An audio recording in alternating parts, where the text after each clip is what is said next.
The sands of Arabia have seen empires rise and fall, but in the 7th century, a story was etched into the dunes that would change the course of human history forever. To understand Badr, we must first understand the weight of the years that preceded it. For 13 years in the city of Mecca, the message of Islam was met not with dialogue, but with the iron fist of persecution. The early believers were the weak, the enslaved, and the outcasts. They were dragged across burning sands, pinned under heavy stones, and starved in the valleys of Mecca.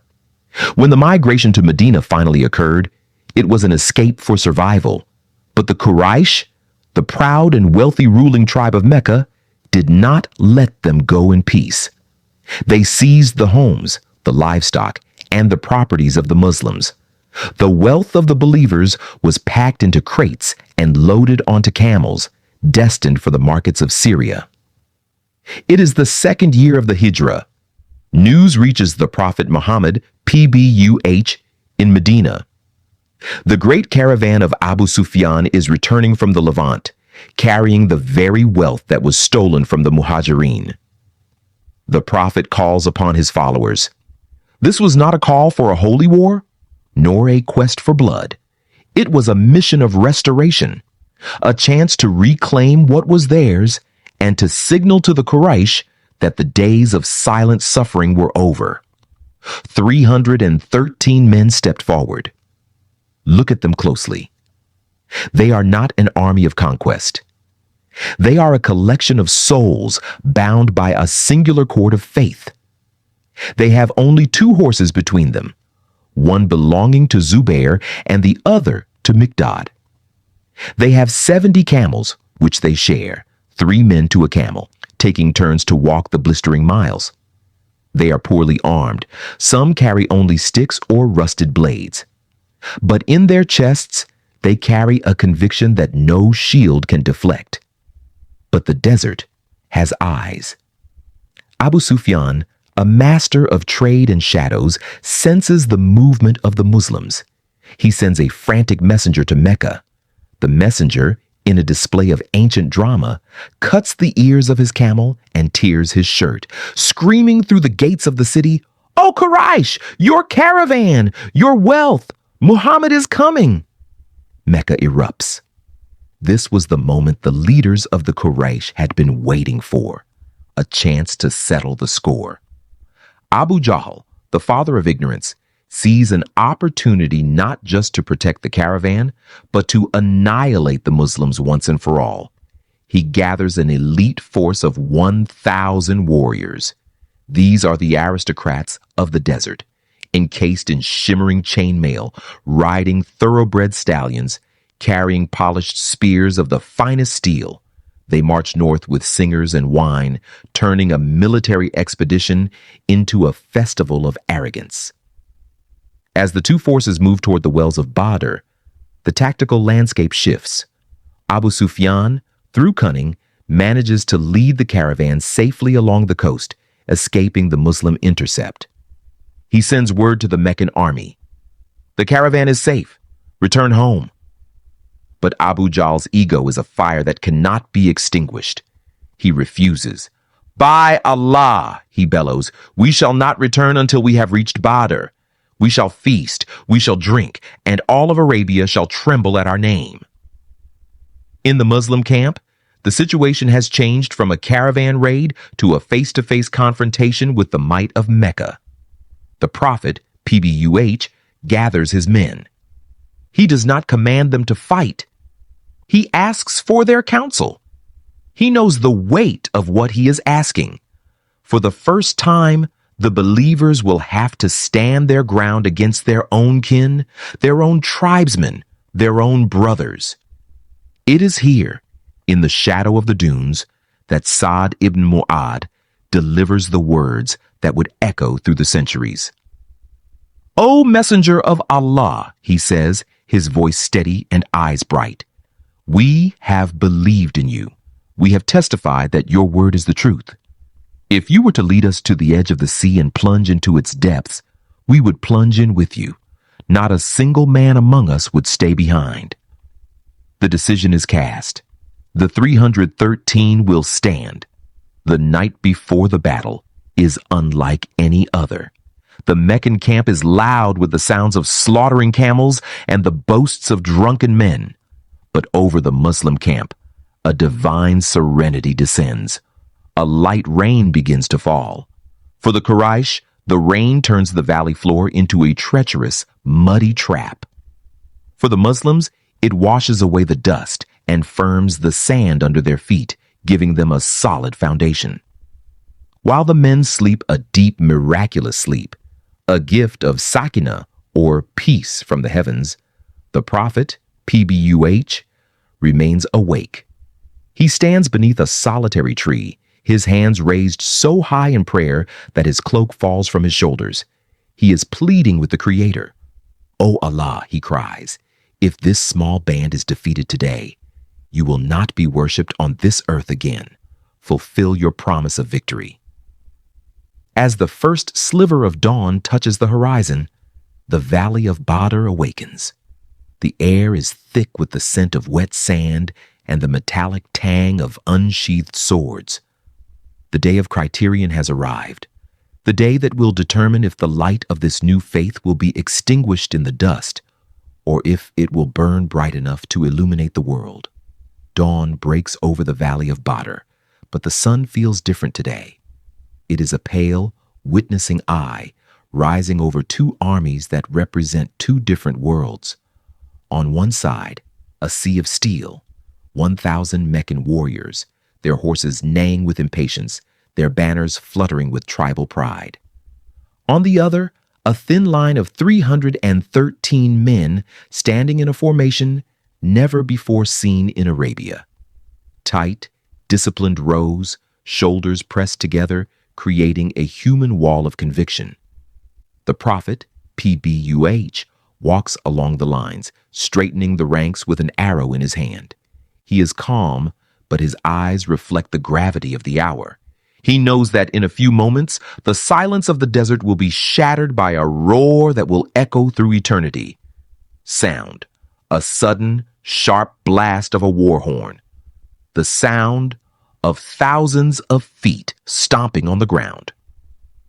Narrator: according to the ancient traditions of Arab warfare, the battle does not begin with a charge.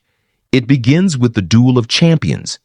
Three of the greatest warriors of the Quraysh step forward from the Meccan ranks: Utbah ibn Rabi'ah, his brother Shayba, and his son Al-Walid.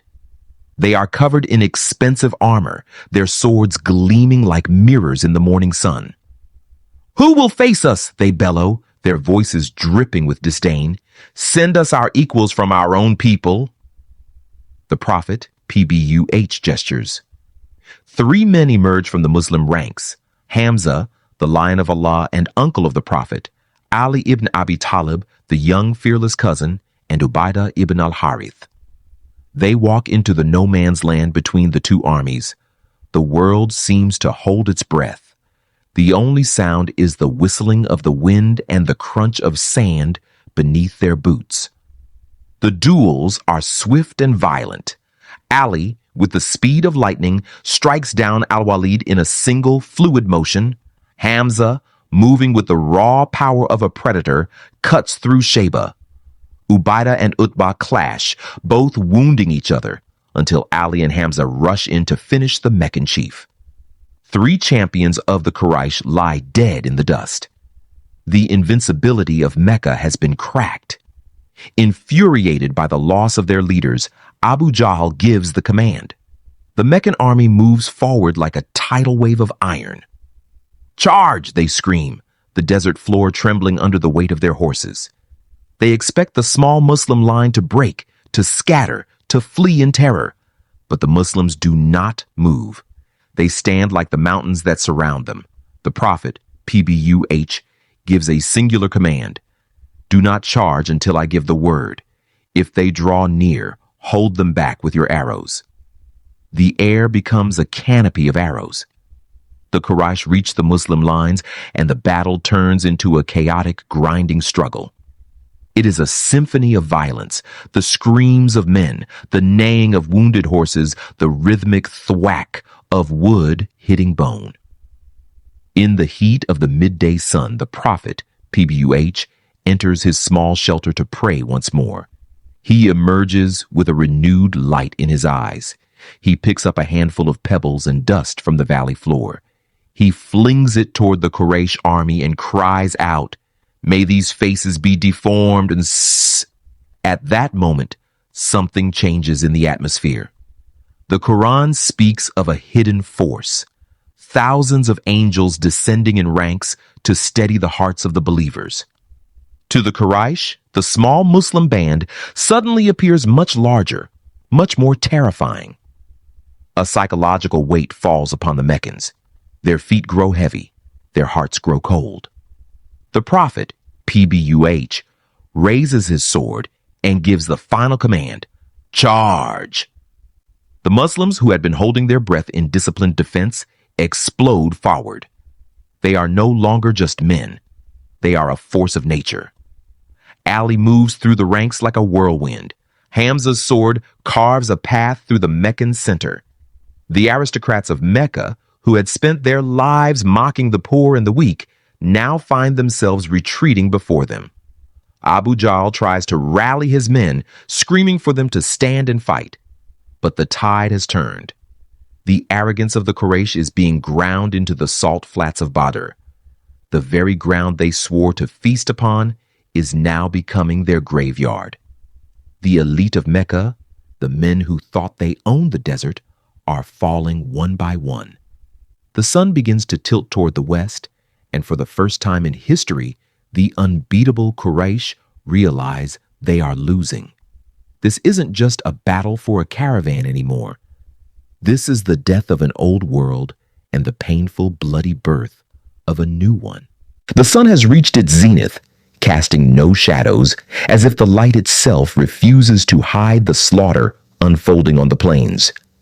The Meccan army, once a proud and organized wave of steel, is now a fractured glass. Panic, a cold and infectious wind, begins to rip through their ranks. They came for a feast. They found a furnace.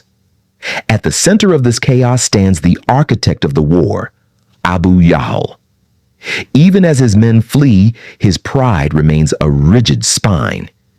He is surrounded by a dense thicket of his most loyal guards, a forest of spears intended to shield the man who swore to humiliate the prophet, PBUH. But the eyes of the oppressed are sharp. Two young brothers from the Ansar, Mu'adh and Mu'awidh, barely more than boys, weave through the carnage. They do not seek the treasures of the caravan. They seek the head of the man who insulted the messenger. To them, Abu Jahl is not a powerful lord. He is the symbol of every shadow that ever tried to extinguish the light. With the ferocity of desert hawks, they dive into the Meccan center. They strike. The pharaoh of this ummah is brought low, dragged from his saddle into the very dust he thought he owned. As he lies dying, his arrogance does not leave him, but it no longer carries weight. His fall is the signal. The Meccan heart is broken. The retreat becomes a rout. The invincible knights of the Quraysh throw away their heavy shields and expensive armor just so they can run faster into the safety of the desert.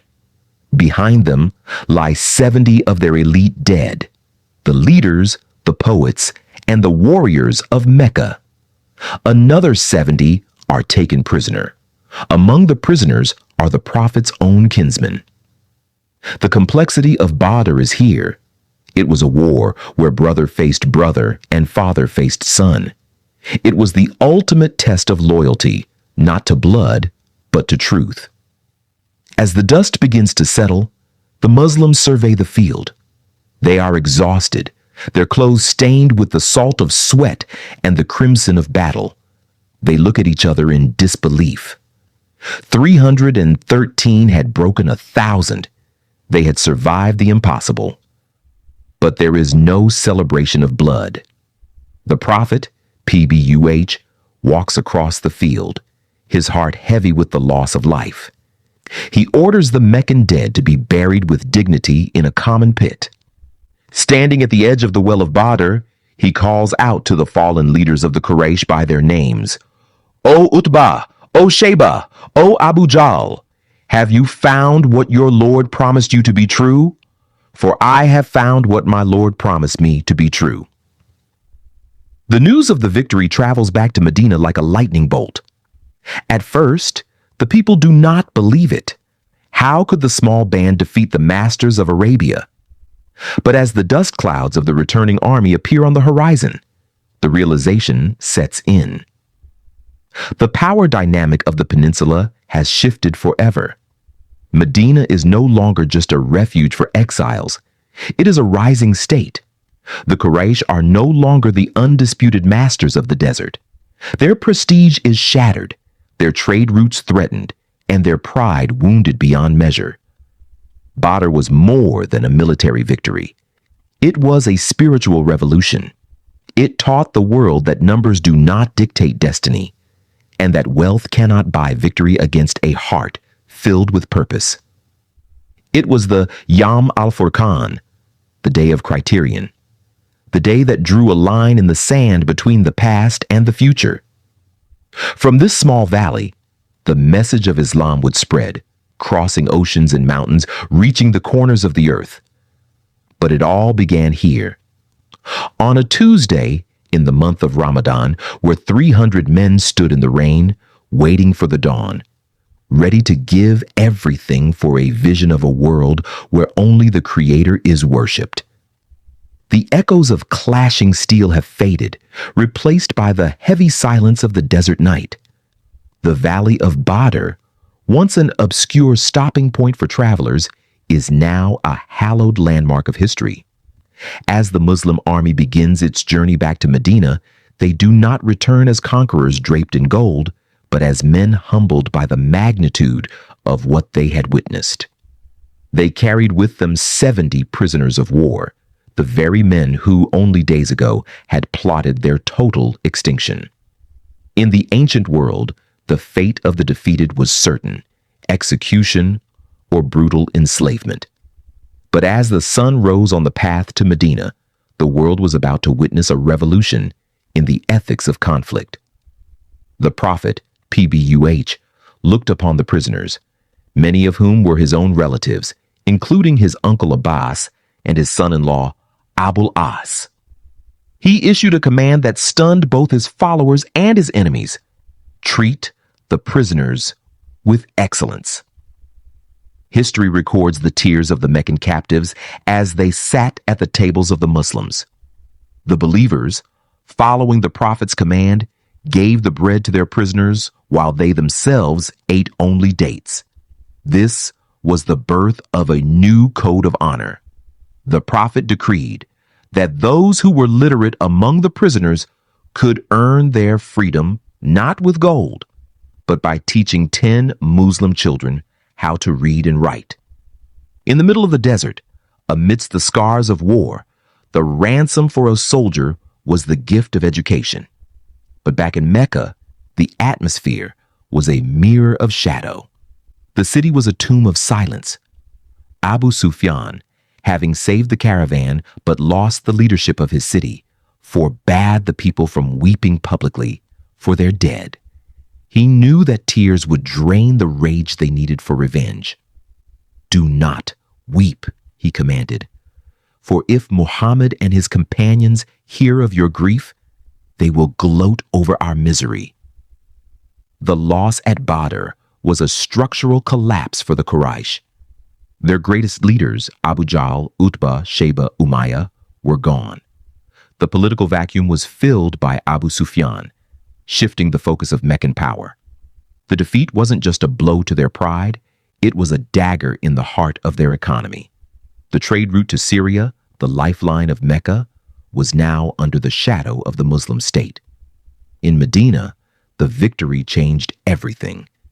The tribes that had been hesitant to join the Prophet, PBUH, now saw that this was not merely a new religion, but a formidable power supported by divine will. The hypocrites Within Medina, those who had hoped the Muslims would be destroyed were forced to hide their enmity behind masks of loyalty. Badr established the Ummah as a political entity. It was no longer a persecuted cult. It was a sovereign nation. The spoils of war were distributed with a new system of justice, ensuring the poor and the orphaned were cared for, breaking the ancient tradition where only the strongest warriors took everything. Centuries have passed since the dust settled at Badr. The wells have long been filled, and the swords have turned to rust. But the day of Criterion remains etched in the soul of the world. It stands as a timeless testament to the idea that victory does not belong to the many, but to the steadfast. It reminds us that truth does not require the permission of the powerful to exist. Every year, millions of people stand in prayer, facing the same direction as the 313 men who stood in the rain that night. They remember Badr not as a celebration of war, but as the triumph of hope over despair. It was the moment when the world learned that a small group of people, fueled by a love for something greater than themselves, can change the orbit of human destiny.